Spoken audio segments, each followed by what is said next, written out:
What's going on, everybody? You have Tone here, back with some more Draft League content.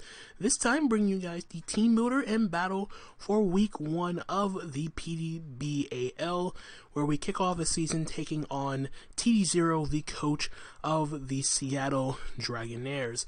If you guys missed my draft recap, a link will be in the description down below so you can check out the team.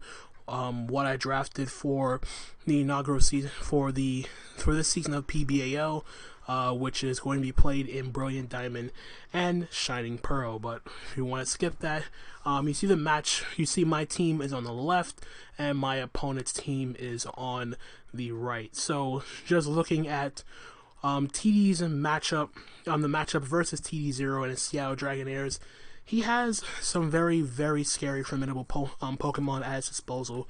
Especially the first two Pokemon, Alakazam and Weavile, are definitely no joke, especially considering that both of those Pokemon outspeeds my entire team, as well as the Aerodactyl. On top of that, he has some other formidable defensive mons, Milotic, Arcanine, and Roserade, forming a very solid fire, water, grass core, so to speak. He has a great spinner in Donphan, and some viable rockers as well, with being Donphan and the Miltank, and he can also have Aerodactyl and the Mawile if he wants to. And then of course Raichu is also something that can at the very least speed tie my fastest Pokemon, being the Frostlass. Now granted, this is BDSP, it's going to be a 20-minute timer, so granted, I can't really build in any sort of bulky, stally sort of fashion, so the idea with this team that I ended up building is more or less just going to be try to hit as fast, as hard as possible, while still maintaining the defensive checks that I felt were mandatory for building against this particular team. But other than that, though, I feel like the strategy is pretty straightforward as long as I'm able to execute my game plan. And it also depends on what he ends up, what combination of 6 he ends up bringing, as I did try my best to counteract any combination of 6 Pokemon that he wanted to bring. So, without further ado, let's just jump right into the team builder and what I ended up bringing for this week. So, kicking off the season, or the team, we do have my GLISCOR, and as you can see, this GLISCOR is not Toxic Orb. This GLISCOR is Choice Scarf. I knew right away that I could not, just looking at his team and looking at my team, he had the speed advantage wholeheartedly. He had 3 Pokemon that outsped my entire roster, and I figured if I brought GLISCOR in the sense of being Toxic Orb, it wasn't going to do me any good because of the fact that I won't be revenge killing Alakazam. And of all the mons that I felt like was able to run a potential Choice Scarf set, GLISCOR was literally the only Pokemon I had that could actually fulfill the role of being a sort of revenge killer. So yeah, that's the idea with this GLISCOR set. This gives me the ability to revenge kill Alakazam. It gives me the ability to at least bluff Weavile, and outspeed that thing and catch him by surprise. And at the very least, it also outspeed Aerodactyl. So that's what the EV spread is here for. Max attack, Adamant Nature, hit as hard as possible, enough speed with my Choice Scarf to guarantee outspeed Aerodactyl, and the rest just thrown into its HP. Moveset, straightforward as well. Earthquake hits pretty much everything on his team, with the exception being the Aerodactyl, which is what I have Stone Edge for, knock off theory of items, and U-turn is there for momentum. Next up, we do have my Clefable. Now, I messed with the Clefable set a little bit in terms of the moveset and the EV spread. Originally, I had Thunderbolt on this Clefable set, but Thunderbolt really only hit the Milotic, and truth be told, if the Milotic is... I can at the very least force the Milotic to Encore, and it's lock itself into recover if I'm able to chip it down to the point where he's forced to recover with Milotic to keep that thing healthy to check the rest of my team. And if I'm able to Encore the Milotic into recover, I can get in one of my 2 potential win cons to set up and potentially just break through his team. Other than that, though, the movesets between Moonblast and Fire Blast, it pretty much hit all the stuff I wanted to hit. Granted, I do not have a way of touching Arcanine, but Arcanine pretty much falls in the same category as my Lotix somewhat, as if I'm able to chip it down with a combination of Stealth Rock and any other chip damage I get off of the Arcanine. I can force that thing to Morning Sun, I can Encore it into Morning Sun, and I can then get in one of my breakers to do some extra damage to his team.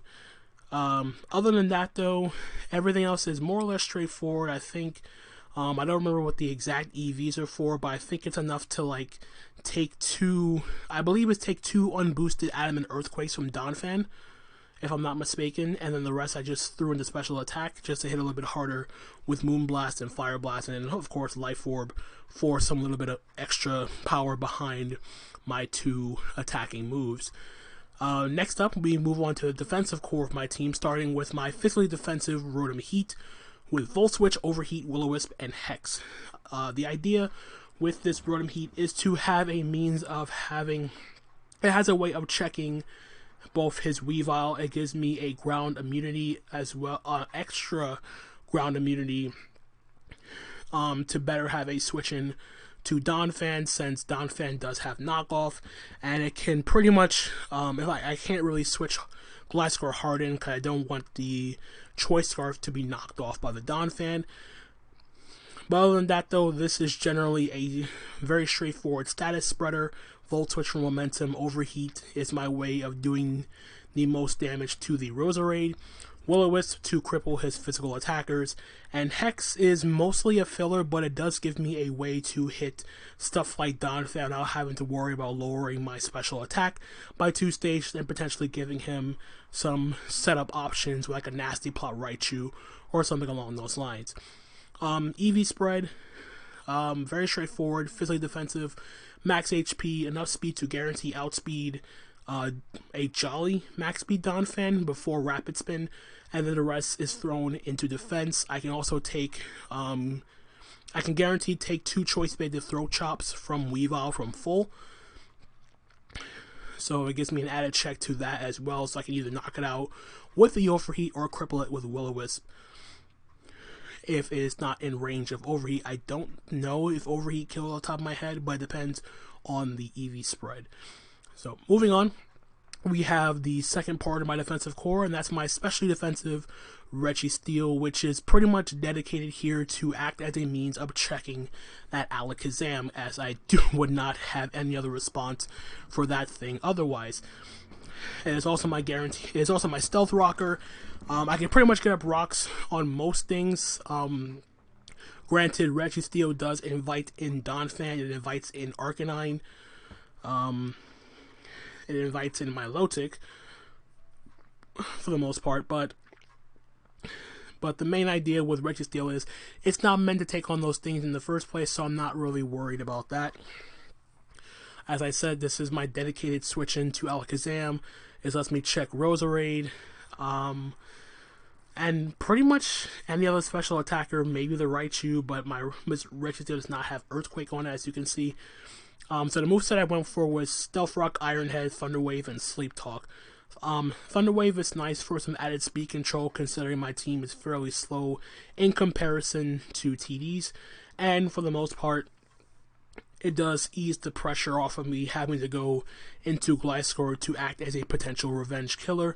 And the last move I threw onto here was Sleep Talk. Originally, I was thinking about putting like Thunderbolt for my Milotic, but after seeing Thunderbolt do so little damage to my Milotic, I figured at the end of the day it wasn't worth it. And I figured, if anything, I didn't really have a means of dealing with Roserade if it's Sleep Powder, and since this is also my way of checking Roserade, I figured throw Sleep Talk onto Registeel to have a means to guarantee have Sleep Fodder. If he goes for Sleep Powder, it puts me to sleep. I have Sleep Talk, so I have the option to either get up by rocks, get damage off with Iron Head, or potentially cripple something with Thunder Wave that's not Donphan or Raichu. So yeah, other than that though, the EV spread's very straightforward, just fully special defensive to take on Alakazam as best as possible. Now on to the offense of this team, starting with my Venomoth. This is just a very straightforward Quiver Dance set with Roost, Sleep Powder, and Bug Buzz. I don't need any other coverage against his team because he does not have a soundproof mon. Everything on his team gets hit super hard by a Silver Powder boosted Bug Buzz. The one thing I do have to be cautious of the fact is that the Weavile does get Throat Chop.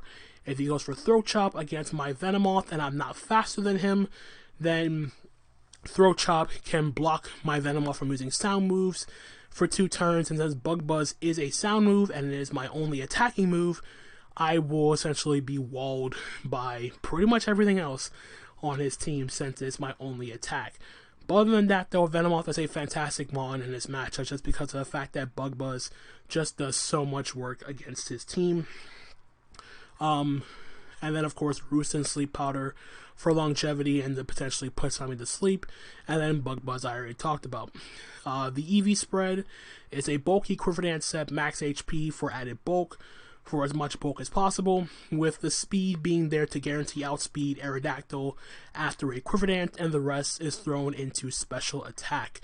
And then finally we have my Ursaring. Ursaring, the last slot here was a toss-up between Ursaring and Medicham, but the one thing that separated Ursaring from Medicham is having the ability to outspeed stuff like Arcanine and Roserade after Quick Feet activates, which is something Medicham just can't do without being choiced.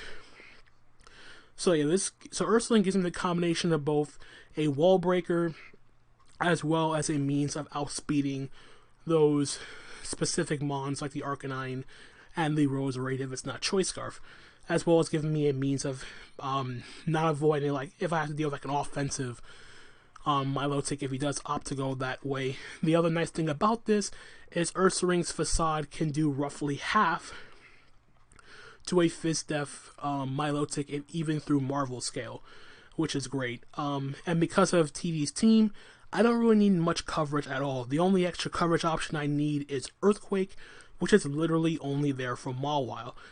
If Mawile's not there, I'm spamming Facade. It's that straightforward. Even with Intimidate from Arcanine, I can still potentially 2-Ateo that thing as well. And then of course Swords Dance is basically just there to boost my attack. And the last move, mostly filler, but not really. But Taunt is just nice to prevent stuff like my Milotic or Arcanine for going for recovery or Will-O-Wisp, not Will-O-Wisp, but basically healing up with Recover or Morning Sun, even presenting like a Roserade or even Miltank for recovering up as well. Granted, this Ursaring does not outspeed Jolly Max Speed Arcanine. I felt that even if he was a max speed Jolly Arcanine, I figured he would have to respect me being Jolly and would try to extreme speed me anyway. So I figured it wouldn't make any sense to try to outspeed him on with priority. So I'm only outspeeding a timid max speed non-scarf Roserade with this EV spread, as I wanted the Adamant. As Adamant guarantees I had the best chance to do the most damage to the Milotic with Facade. So that is the team for week 1 of PBAL, and without further ado, let's head on over to the battle. Alright guys, so we are here with the battle against TD and his Seattle Dragonairs. So, just waiting for him to pick his, select his team. Hopefully this loads up a little bit faster on my end. So yeah, this is the first time I'm even doing anything in Brilliant Diamond and Shining Pearl, so this is kind of new for me. Give me a sec. Alright, there we go. So my screen was a little bit behind, but as you can see, he ended up bringing Milotic, Miltank, Roserade, Alakazam, Arcanine, and Weavile. So no Donphan, which means Volt Switch from my Rotom is very, very free. I'm actually just going to lead off with my Rotom, as he has nothing to deter me from going for the Volt Switch on his team. And overall, like, Rotom has a good matchup against more or less everything. The only real exception is if he leads off with the Alakazam straight up. But I'm not too worried about if he leads off with Alakazam. I could just go straight into my Registeel if I have to. He also did not bring his Aerodactyl, so Earthquake is also really free against his team with my GLISCOR. My low tick is going to be a little bit of a problem though, but I'm not too worried about it if I'm being perfectly honest. Like, it's annoying to take down though, but at the same time I feel like I should be okay versus that. And of course Venomoth is also looking very good in this game. I'm able to break the sash on the Alakazam. So we just jump right into this. He leads off with my low tick. Okay, that's fine. I am totally fine with my low tick. As long as he's not running speed for my Rotom, I should be okay. So I'm not too concerned about him. I mean, the only downside is if he is like a speedy my low tick, but I'm just going to Volt Switch out regardless. This might be a risky thing. This might be a risky turn one play to make, but I don't really have much of an option. Like, I could have just went straight to Clefable, but I felt like I want to see right away if he is like running speed on this my low tick. He could not. He could be. Maybe not. I doubt it, to be perfectly honest. Like, defensive is just so good against my team, especially my physical attackers, that I feel like him being offensive is a waste. Yeah, so yeah. He is not defensive. He's not speedy at the very least. I did about 45. So I'm going to get the Volt Switch out. And I feel like just going straight into Clefable is the overall best play for me because it covers him going for Scald. Like, if he Scalds and burns me, it doesn't matter. So yeah, let's just get Clefable in. He's gonna go for Recover. Okay. Okay, so I can understand that play. He didn't need to Scald right away. He just wanted to gauge the damage from the Rotom, and he is Flame Orb. Okay, that's fine.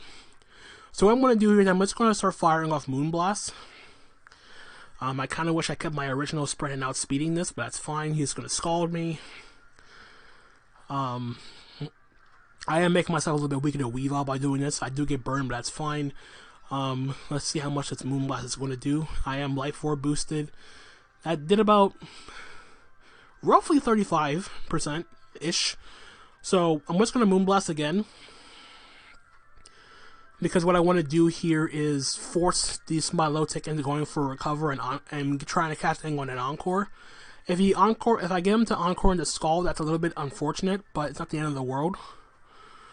But weakening this thing is better for me because, like I said, my low tick is a bit of a pain for this team to deal with. As he is going to Scald again.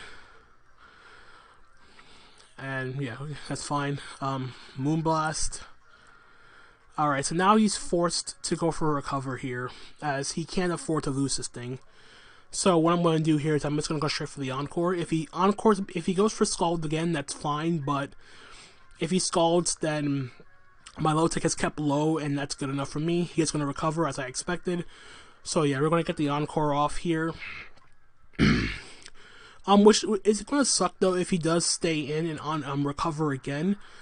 But with him now Encored into Recover, this does allow me to get in my Ursaring for free here, as I don't really see a point in trying to make a play and like just keep spamming Moonblast.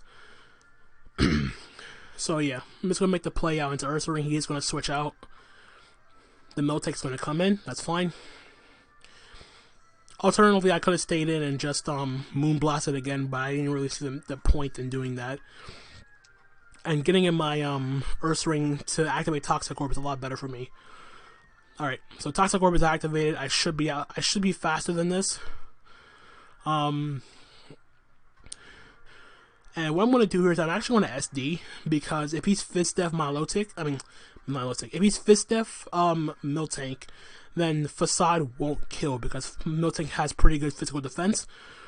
The only way this backfires against me is if he is offensive with Hammer Arm.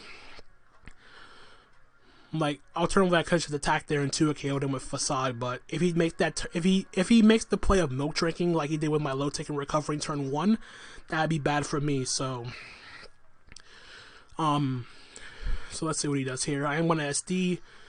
Hopefully he doesn't have Hammer Arm, or else this would be a big waste of my Ursaring.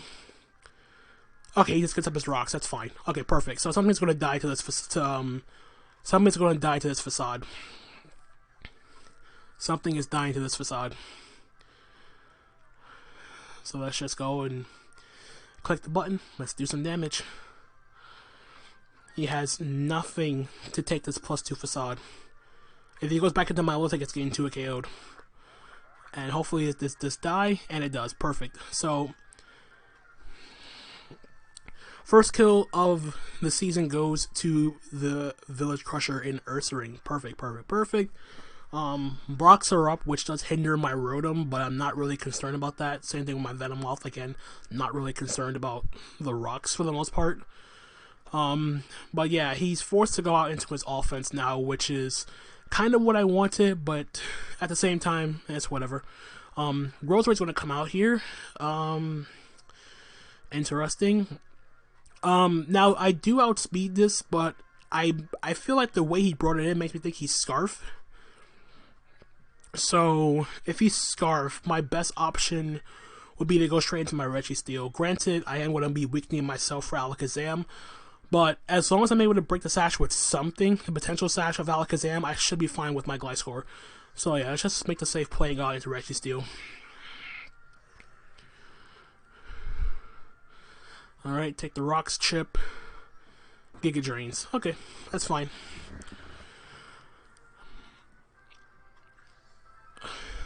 That did less than expected, which is fine, but what this will allow me to do is get up rocks of my own, because I do want to get the chip damage off on his Arcanine and the Weavile, as he is going to switch out into the Arcanine. Yeah, that's fine.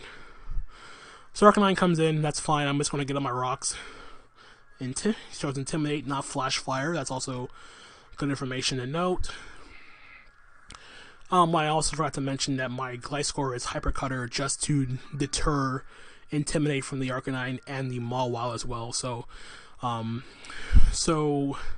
that Arcanine's in, I think what I have to do here is, unfortunately, I'm just going to sack off my, as much as I don't want to do it, but I feel like the best play for me is to just go and sack off my Clefable. As much as I don't want to do it, but Clefable is not really going to be doing much of anything against what he has so far, and it's not going to beat my Lotec 1v1. Like, between this, though, it's already below half, so it's not going to be checking Weevil anytime soon, so I'm just going to make I'm just going to make the Clefable sack here.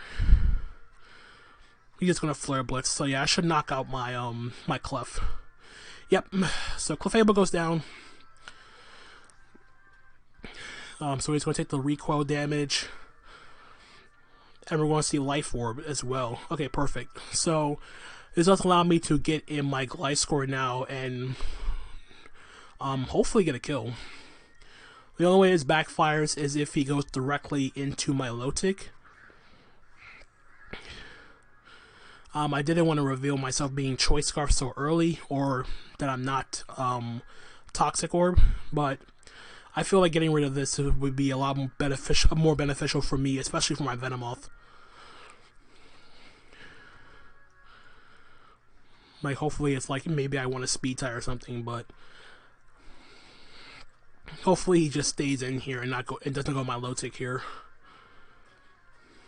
Perfect, he stayed in. So this should die.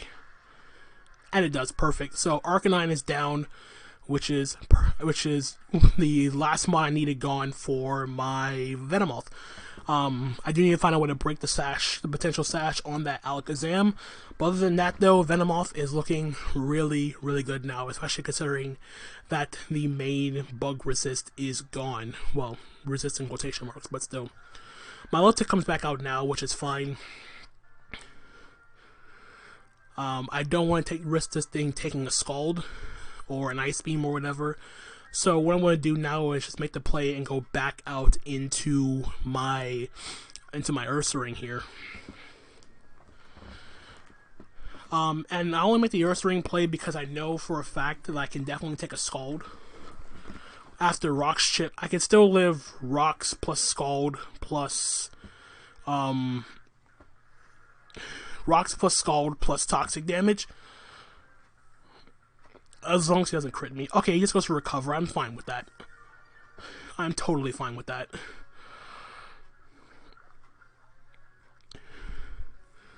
So yeah, I'm just gonna go for the I'm just gonna fire off a Facade here. I'm not gonna SD again. As much as I want to SD, I don't want to risk him like recover spamming or whatever. Like he can do that now, but I don't see the merit. I'm just going to attack. I'm just going to attack. Because this, for the most part, is his only real defensive Pokemon left.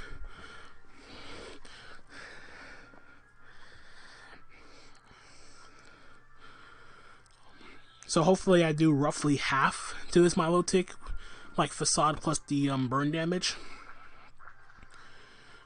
That didn't really look like half, but he attacked me. Okay, he went for Skull. That's fine. So I should drop to the next Toxic hit. The next recoil of Toxic Orb damage. So what I'm gonna do now is, instead of attacking again, because it looks like it's not gonna kill from like about 55. So I'm gonna taunt this thing so it can't go for Recover. Hopefully he does go for Recover. He did, perfect. So we can't. So that play worked out for me. Ursaring's gonna go down here, but that's fine. So Ursaring dies to Toxic damage. Okay. But with the Milotic taunted now, so it can't go for like Haze or anything. As much as I don't want to do this, I think I have to go in my Venomoth now.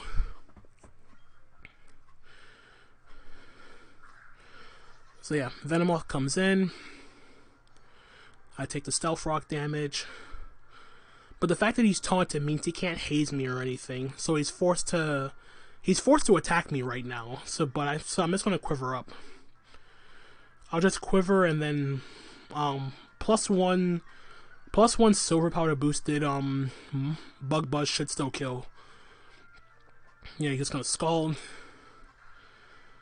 I'm okay with that. Take the Burn Chip. This should drop at 40. Like it's at 40%. +1 silver powder boosted Bug Buzz should definitely knock this thing out. Unless I'm looking at this calc wrong, but I'm just going to Bug Buzz. And does this kill? It does kill. So great. My Milotic is down. And with my Milotic down here, that means that Registeel also gets freed up. Which is great for me. Because now I can spam Iron Head a lot freer now with my Milotic down. Alakazam comes in, so this is guaranteed like a Focus Sash, but breaking the Sash with my Venomoth is going to help out my GLISCOR.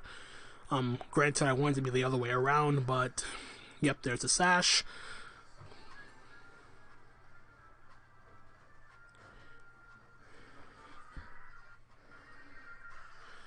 And there's a Psyshock, and down goes my Venomoth. That's fine.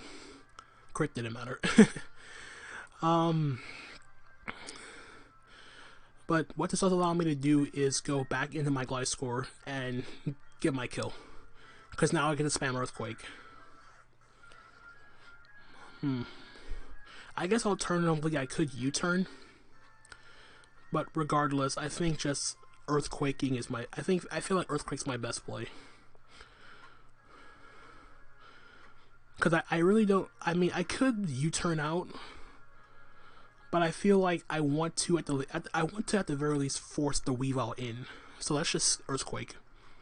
Perfect. So down goes the Alakazam here, which is fine. One less thing for my Registeel to check. And I want the... I pretty much... I didn't U-turn here because I want to force the Weavile in on this. But I feel like I should be okay with my Registeel.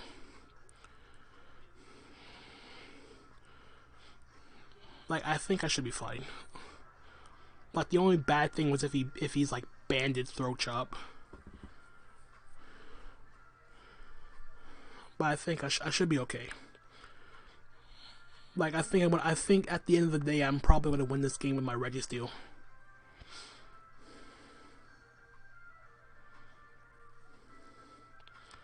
Yeah, okay. So he goes to a Weavile. I mean, I think he should know I'm Scarf. So yeah. So I'm just gonna stay in. Yep, Ice Shard. That should kill me. Yep. Alright, so GLISCOR goes down here. Alternatively, I could have went straight into Registeel there, as opposed to just sacking off my GLISCOR. But I didn't want to take an unnecessary chip. So let's just bring back in my Registeel, take the rocks, and now I just spam Iron Head.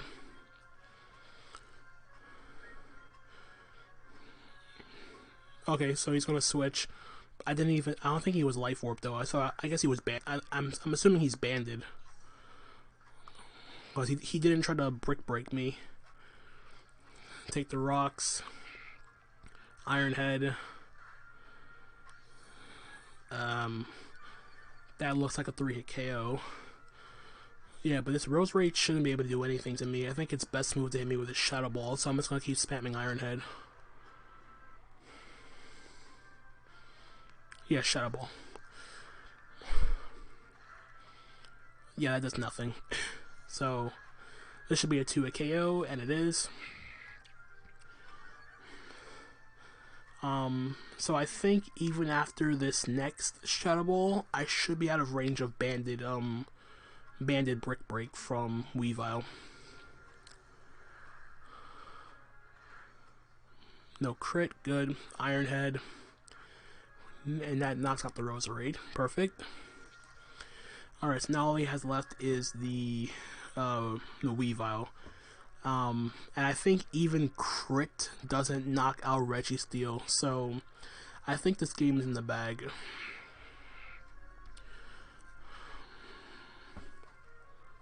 Like just looking at it, I don't think crit kills. But regardless, I'm just going to click Iron Head and hopefully that should be the game. Hopefully that's the game. Throat chops. Oh, I probably could have taken 2. I'm not sure, but that's going to be the game. Alright, so that is going to be week 1 of PBAL with a 2-0 win over TDZero and the Seattle Dragonairs. GG to TD. Check them out in the description down below. But yeah, that was a fun one. Choice Card GLISCOR did its thing, as well as Registeel picking up the slack at the end there. But regardless, that was a fun one. This is it for week 1 of BDSP PBAL. If you liked it, leave a like, drop a comment, click that subscribe button, and that's going to be it for now. Until the next time, this is Tone. As my Joy-Con's drifting, stop it. Come on, thank you. This is Tone, signing off for now. Peace out.